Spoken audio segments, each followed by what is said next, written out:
வணக்கம், welcome to Pushpalatha's all in the kitchen. வாங்க, இன்னைக்கு வீடியோவில் கிராமங்களில் செய்யக்கூடிய முறையில் கீரை மசியல் எப்படி பண்ணுறது அப்படிங்கிறத பற்றி பார்க்கலாம். நீங்கள் இந்த சேனல் இன்னும் சப்ஸ்கிரைப் பண்ணலைன்னா கீழே இருக்கிற சிகப்பு கலர் சப்ஸ்கிரைப் பட்டனை அழுத்தி சப்ஸ்கிரைப் பண்ணிக்கோங்க. பக்கத்தில் வர பெல் பட்டனையும் ஒரு கிளிக் பண்ணிடுங்க. உங்களுக்கு நாங்கள் எப்போ புதுசாக வீடியோ போட்டாலும் நோட்டிஃபிகேஷன் வந்துடும். கீரை மசியல் செய்யறதுக்கு இன்றைக்கி நான் சிறுகீரை எடுத்து வச்சுருக்கேன். இது அரைக்கீரையில் கூட பண்ணலாம். கீரையை வெறும் இலை மட்டும் இருக்கிற மாதிரி ஆஞ்சி எடுத்துக்கணும். தண்டெல்லாம் சேர்த்தா அவ்வளோ டேஸ்ட்டாக இருக்காது. கீரையை தண்ணியில் கொஞ்சம் நேரம் முக்கி வச்சிங்கன்னா நல்லா கீரையில் இருக்கிற மண்ணெல்லாம் ஊறிடும். அதே நேரத்தில் கீரையும் நல்லா ஃப்ரெஷ்ஷாக ஆகிடும். எடுத்துட்டு நல்லா அலசிட்டு நல்லா வடிய வச்சுக்கோங்க. சின்ன வெங்காயம் ஒரு 10 வெங்காயம் எடுத்து வச்சுருக்கேன். பச்சை மிளகா ஒரு 2, பூண்டு ஒரு 2 பல், இவ்வளோதாங்க இதுக்கு தேவை. இது கூட இதை வதக்கி விடுறதுக்கு தேங்காய் எண்ணெய் உபயோகிச்சா தான் ரொம்ப நல்லா இருக்கும்.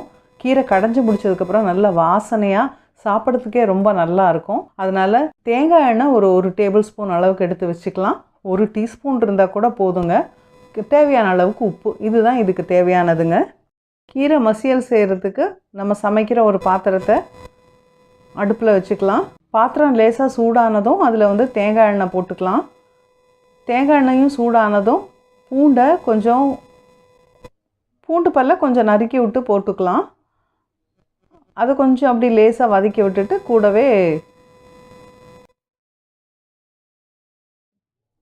கூடவே சின்ன வெங்காயத்தையும் நறுக்கி அதில் சேர்த்துக்கலாம். சேர்த்து நல்லா வதக்கணும். லேசாக மேலே மட்டும் லைட்டாக ஒரு ப்ரௌன் கலர் எங்கேயானு ஓரமாக வர வரைக்கும் வதக்கிட்டு எடுத்து ஒரு தட்டில் கொட்டி வச்சுக்கலாம். இப்போ அதே பாத்திரத்தை அடுப்பில் வச்சு பண்ணலாம். அதில் லேசாக நம்ம வதக்கும் போது கொஞ்சம் ஏதாவது அந்த ப்ரௌனிஷ்னஸ் இருந்ததுன்னா அதுலேயே கொஞ்சம் அது நல்ல பாத்திரம் சூடாக இருக்கும் போதே கொஞ்சம் தண்ணி விட்டுட்டு அதை எடுத்து கொட்டிட்டிங்கன்னா அது சுத்தமாகிடும் பாத்திரம். அதே பாத்திரத்தை வச்சுக்கலாம். இதில் 1 கப்பு தண்ணி ஊற்றலாம். தண்ணி லேசாக சூடானதுமே அதில் பச்சை மிளகாய் 2 போட்டுடலாம். பச்சை மிளகாயோடு சேர்த்து தண்ணி அப்படி கொதிக்கும் போது பச்சை மிளகாயை மட்டும் ரொம்ப கொதிக்க விட்டுடாதீங்க, ஒரே நெடியாக வரும். அதனால் அது லேசாக கொதிக்க ஆரம்பித்ததுமே அதில் நம்ம அலசி எடுத்து வச்சுருக்கிற கீரையை அதில் போட்டுடலாம். பாத்திரத்தை விட கீரை ரொம்ப ஜாஸ்தியாக இருந்ததுன்னா பாதி அளவுக்கு கீரையை மட்டும் முதல்ல போட்டுட்டு இந்த மாதிரி கலக்கி விடணும். கலக்கி விட்டு அப்படியே கீரை சூட்டில் அப்படியே அமுங்கிடும். அதுக்கப்புறமா மீதி கீரையும் போட்டு அந்த மாதிரி திருப்பி விட்டோம்னா அதெல்லாம் கீரை போட்ட உடனே ஒரே நிமிஷத்தில் அது கம்மியாயிடும். ஒரு 3லிருந்து 4 நிமிஷம் வேக வைக்கணும்.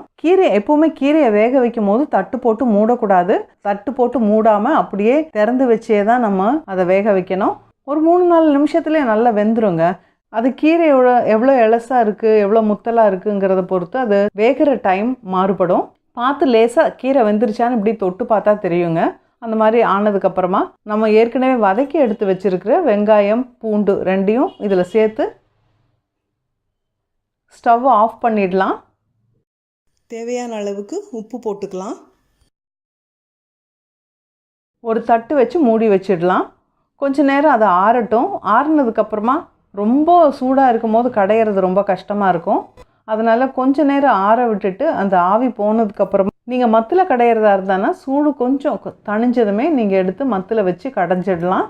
அது இந்த மாதிரி பாத்திரத்தில் மத்தில் வச்சு கடைஞ்சிங்கன்னா சரியாக வராது. நீங்கள் சட்டியில் செய்யும் போது அதுலேயே நம்ம மத்து வச்சு கடைஞ்சிடலாம். இல்லைன்னா என்ன பண்ணலாம், இப்போல்லாம் நம்ம யார் மத்து வச்சு கீழே உட்காந்து அதை வச்சு கடையிறாங்க. இப்போல்லாம் நிறைய பேர் மத்து வச்சே கடையிறது இல்லைங்க. இப்போ என்ன பண்ணலான்னா நம்ம கொஞ்சம் ஆற வச்சுட்டு மிக்சியில் ஒரே ஒரு சுற்றி எடுத்துட்டோன்னா இந்த கீரை மசியல் ரெடி. இதை சாதத்தோட போட்டு சாப்பிட்டிங்கன்னா அவ்வளோ நல்லா இருக்குங்க. சாதத்தோட கொஞ்சமாக நெய்யும் விட்டு சாப்பிட்டிங்கன்னா ரொம்ப நல்லாயிருக்கும். ரொம்ப எளிமையான உணவுங்க. இது சாதத்தோட மட்டும் இல்லாமல் நீங்கள் களியோட வச்சு சாப்பிட்டிங்கனாலும் ரொம்ப நல்லாயிருக்கும். மசிச்ச பருப்பு எப்படி சாதத்தில் போட்டு சாப்பிட்றோமோ அது மாதிரி இதை சாதத்தில் போட்டு சாப்பிடலாம். ரொம்ப டேஸ்ட்டாக இருக்கும். செய்கிறது ரொம்ப ஈஸி. சத்துக்கள் கொஞ்சம் கூட வீணாகாமல் கீரையில் இருக்கிற அத்தனை சத்துக்களும் அப்படியே கிடைக்கக்கூடிய ஒரு நல்ல சமையல்.